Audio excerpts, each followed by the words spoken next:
Ukrainian long-range drones have struck a major warehouse belonging to Russian online retail giant Wildberries for the second time in just over a month.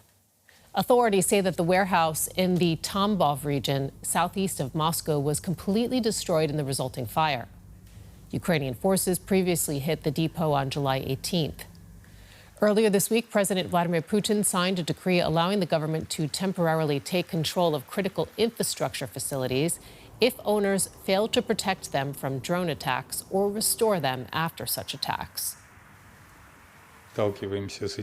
We are facing a clear threat of drone attacks, targeting facilities and critical infrastructure, specifically sites that are vital to our country's economy and social sector. Often, business owners do not pay enough attention to taking measures to ensure safety, anti-drone safety. And that was the Kremlin spokesperson, Dmitry Peskov. Let's get reaction to this now. We're joined by DW's Riga bureau chief, Juri Rescheto. He covers Russian affairs from Latvia after the Kremlin closed our offices in Moscow. Yuri, what are the Kremlin's intentions behind this decree?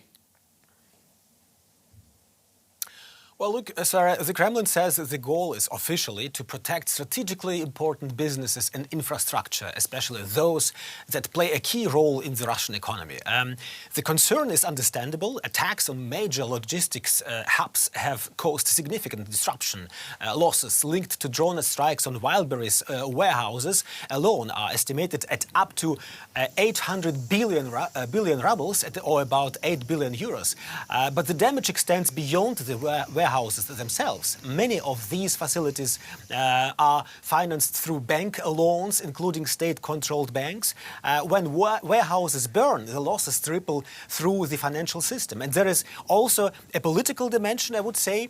The deeper purpose of the decree appears to be shifting responsibility for wartime damage away from the state and ultimately away from Putin himself and onto private companies.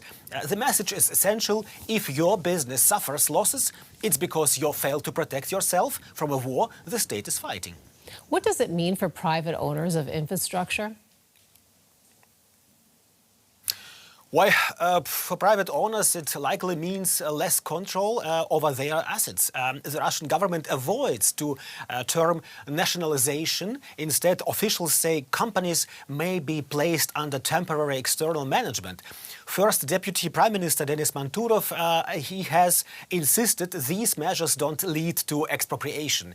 But uncertainties remain. Nobody knows how long temporary might last, and there is no clear definition of which companies qualify as vital or strategically important.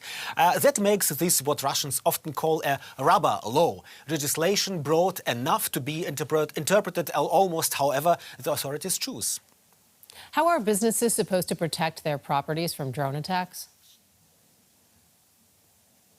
Well, that is precisely the problem. In many cases, they cannot. Warehouses are highly vulnerable targets. They are often filled with combustible goods stored on large pallets, and their design can allow fires to spread quickly once ignited. A single successful strike can destroy lots of goods within hours. The Russian government is discussing support measures. The central bank has recommended that commercial banks provide relief to small and medium-sized businesses affected by drone attacks. Also, several ministries are working on assistance programs. But analysts say it would be difficult to compensate for losses on this scale, Sarah. Wildberries may have lost roughly 20% of its warehouses' capacity. Experts doubt that any support package can fully offset the economic impact. Yuri, is this another sign that Ukraine's drone campaign is doing serious damage to the Russian economy? Yeah, it's certainly a sign that the Kremlin sees these attacks as a growing political and economic problem. More importantly, it reflects Putin's effort to regain control of the narrative. Look, for years, the Kremlin described the conflict as a special military operation. Under that definition, the burden falls mainly on professional soldiers and the military. But when the consequences include state intervention in private businesses, damage to critical infrastructure, and extraordinary economic measures, Russians increasingly experience is as war affecting the entire country. For much of the past 4 years, the Kremlin has struggled to explain that contradiction. And this decree, I would say, is another attempt to tell Russians that everyone has a role and everyone bears responsibility without ever formally calling it a war. Juri Rescheto in Riga. Thank you, Juri.